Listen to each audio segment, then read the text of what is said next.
When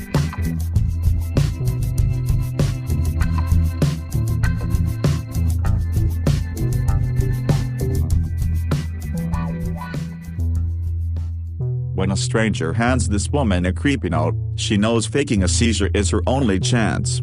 Whenever we see a character caught up in something really cool, and really far-fetched, on television, we usually have a simple response: it's just fiction.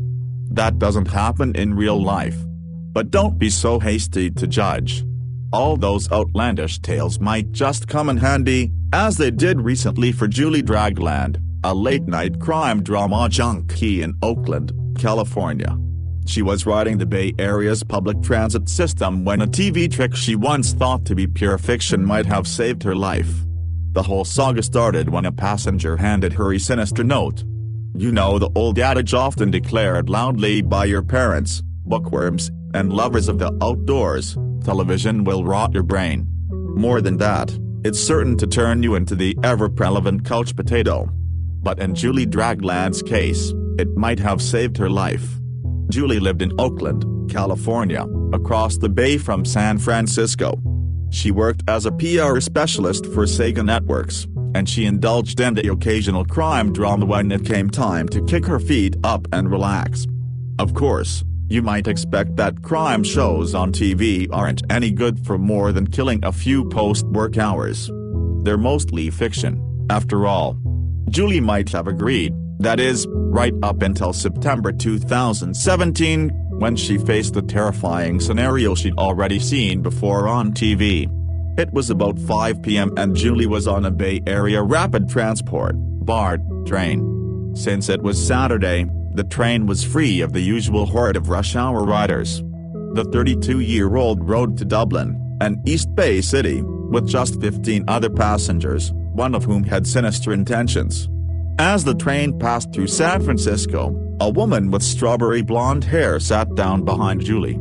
Cameras captured the ensuing scene as the stranger casually dropped a note on Julie's lap. Julie picked it up and read it over. Then, she panicked. Anyone who's ever ridden public transportation, especially the BART, will tell you that it isn't unheard of for strangers to hand out notes. Usually, the messages claim a debilitating ailment and ask for cash. This note, however, put its own spin on the practice. Written in red ink, the note carried a terrifying message: there are 2 guns pointed at you now. If you want to live, hand back your wallet plus phone now, plus do not turn around and be discreet. Do not turn around until after you have left Civic Center, plus you will live. Then, Julie did what anyone in her situation would do. I started freaking out, she later told the San Francisco Chronicle.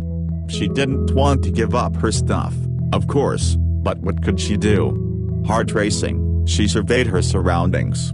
Something stood out. What stood out to Julie as the seconds ticked away?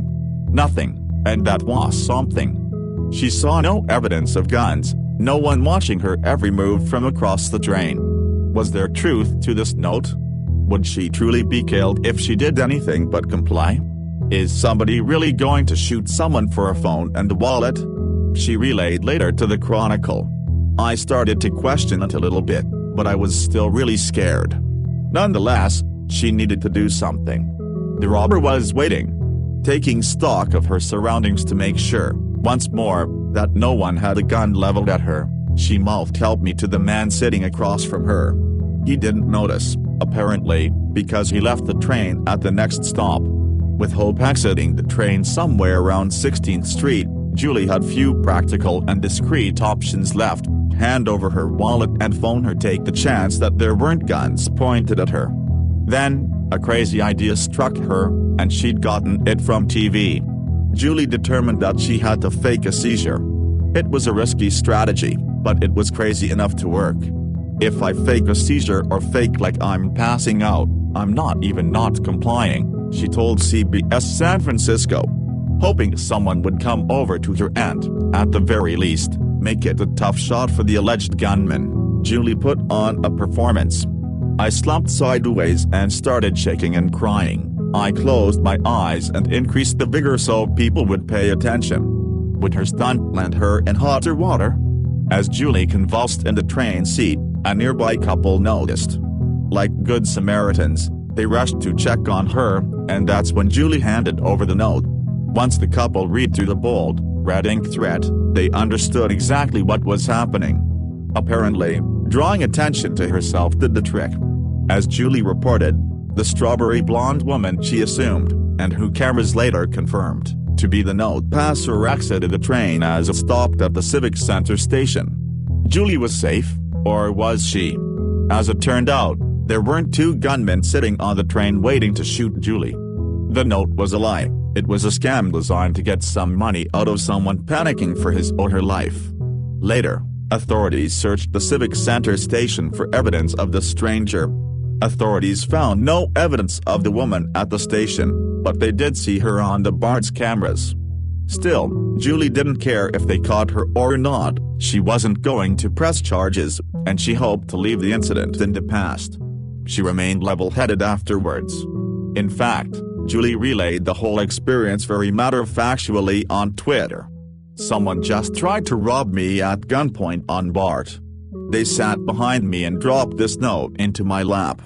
Later, with her head clear, Julie recalled where exactly her seizure idea came from. "I think it had something to do with watching a lot of Law and Order," Julie said. "I think I saw that in an episode. I was very impressed with myself." So there you have it, folks. Yeah, a little TV might rot your brain, but it also might just save your life. It's impressive that Julie was able to stay calm with that note on her lap. Calling a robber's bluff and thwarting the attempt is like something out of, well, a crime drama.